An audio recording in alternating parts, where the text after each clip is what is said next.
Hello everyone, সকলে কেমন আছো? আশা করি ভালো আছো। আমরাও খুব ভালো আছি তোমাদের ভালোবাসা, তোমাদের আশীর্বাদে। তো আজকে সকাল সকালে একটু রেডি হয়ে নিয়েছি। প্রতিদিন তো তোমরা আমার কম বেশি ভিডিও দেখোই। তো আজকে বুঝতে পারছো বাড়িতে নেই, বাড়ি থেকে একটু বেরিয়েছি, কিছু কেনাকাটা করতে যাব, কেনাকাটা প্লাস একটু ঘুরতে যাব। আমাদের তো সেইভাবে ঘোরার কোনো সুযোগ হয় না, সারাদিন সংসারের কাজের মধ্যেই থাকা হয়।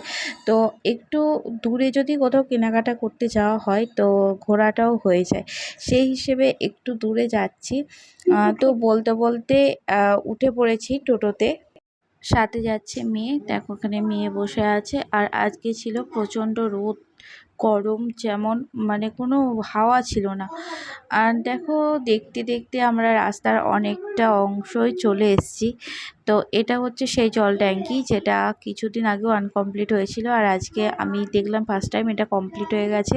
এদিকে প্রায় আসা হয় না বললেই চলে, তার জন্য তোমাদের সাথে একটু শেয়ার করে দিলাম। দেখো এটা কমপ্লিট হয়ে গেছে, আর একটা কালার করেছে, খুব সুন্দর লাগছিল।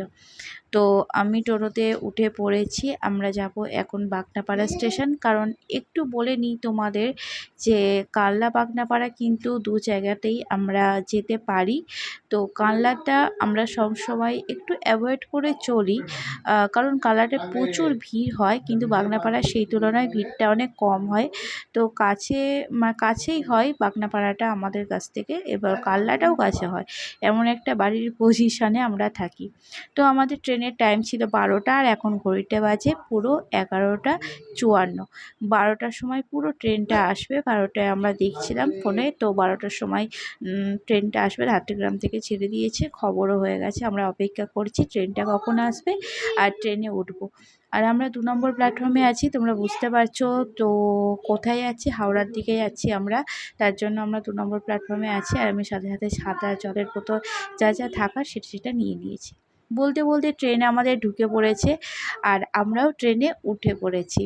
তো প্রথম দিকে প্রচণ্ড ভিড় ছিল, কি বলবো, বসার তো জায়গা পাইনি। অনেকক্ষণ পর আমি ক্যামেরাটা অন করেছি, অনেক প্রায় প্যান্ডেল ক্রস করে গেছে, তারপর আমি ক্যামেরাটা অন করেছি, কারণ তখন আমি বসার জায়গা পেয়েছি। আর প্রচণ্ড ভিড় ছিল ট্রেনে, এতটা ভিড় থাকবে ভাবতে পারিনি। ভেবেছিলাম যে এতটাও মানে হালকা ভিড় থাকবে, কিন্তু সকালের দিকে ভিড় থাকে, যেরকম অফিস টাইমগুলোতে ভিড় থাকে, কিন্তু 12টার ট্রেনে এত ভিড় হবে সেটা বুঝতে পারিনি। তো দেখো আমি দেখতে দেখতে আমরা চন্দননগর ঢুকে পড়েছি। তো অবশ্যই কমেন্ট করে তোমরা জানাবে যে চন্দননগরের আশেপাশে তোমাদের যদি কারোর বাড়ি থাকে অবশ্যই কিন্তু জানাবে আমাকে। তো দেখতে দেখতে আমরা কিন্তু অনেকটা রাস্তা পার করে ফেললাম। এর মধ্যে আমার মেয়ের কম বেশি প্রায় প্রায় 7 থেকে 8 রকম আইটেম খাওয়া হয়ে গেছে, ট্রেনে চা উঠছে, তাই এখনও তো বাড়ি ফেরার পালা। আর দেখো আমরা কিন্তু হাওড়াতে নেমে পড়েছি, আর এটা হচ্ছে হাওড়া ব্রিজ। হাওড়া ব্রিজ থেকে আমরা হাঁটতে লাগলাম, তো খুব সুন্দর লাগছিল। এখন তো আমরা এসছি প্রায় এখানে দুটো কি আড়াইটে পৌনে 3টে বেজে গেছে। তো রাস্তাঘাটটা অনেকটা ফাঁকা ছিল, বিকেলের টাইমটা একটু ভিড় হয়।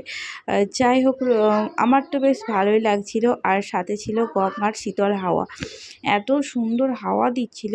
আর এই প্রথমবার আমি এই গঙ্গাতে আমি এতগুলো জাহাজ একসাথে দেখেছি, অনেকটা দূর থেকে আসছে। দেখো অনেক জাহাজ একসাথে আমি দেখলাম এই প্রথমবার, যতবার এসেছি না কেন একটা কি দুটো দেখেছি, এবার কিন্তু আমি অনেকগুলো জাহাজ দেখলাম।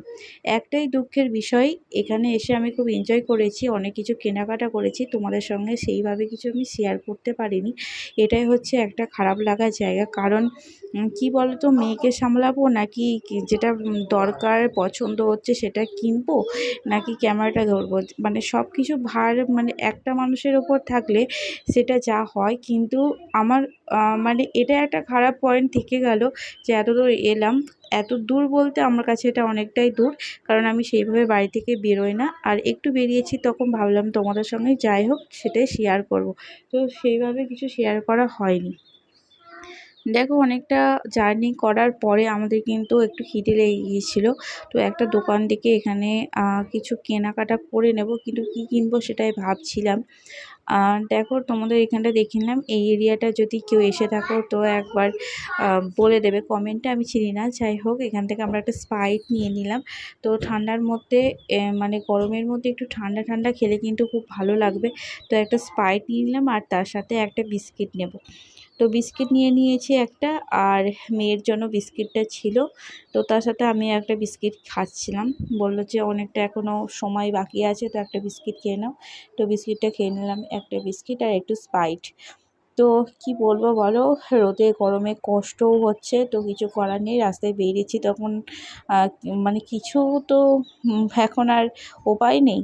আর এখানে আমি একটু জুম করে দেখাচ্ছি, এখানে কলা পাতা, দুব্বা, আম পাতা, আর কি পুজোর যে সামগ্রীগুলো সব কিছু এখানে বিক্রি হচ্ছে। সেটাই ভাবছি যে আমরা গ্রামে থাকি কতটাই ভালো হয় যে সমস্ত কিছু আমরা হাতের কাছে পেয়ে যাই। আর যারা এরকম শহরে থাকে তাদের প্রতিটি জিনিসই, মানে একটা দুব্বাও তাদের কিনতে হয় পুজোর জন্য, না হলে হয়তো ভগবানকে দিতে পারবে না। আর আমরা হাতের কাছে মানে বিনামূল্যে কত কিছু পেয়ে যাই।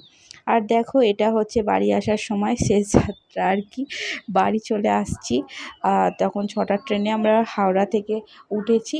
এখন প্রায় 6টা বাজে, ছটার আশেপাশেই বাজে। তো ট্রেনটা ছেড়েছে। হাওড়া থেকে প্রচণ্ড ভিড় ছিল ট্রেনটা, কারণ অফিস টাইম, ছুটির টাইম।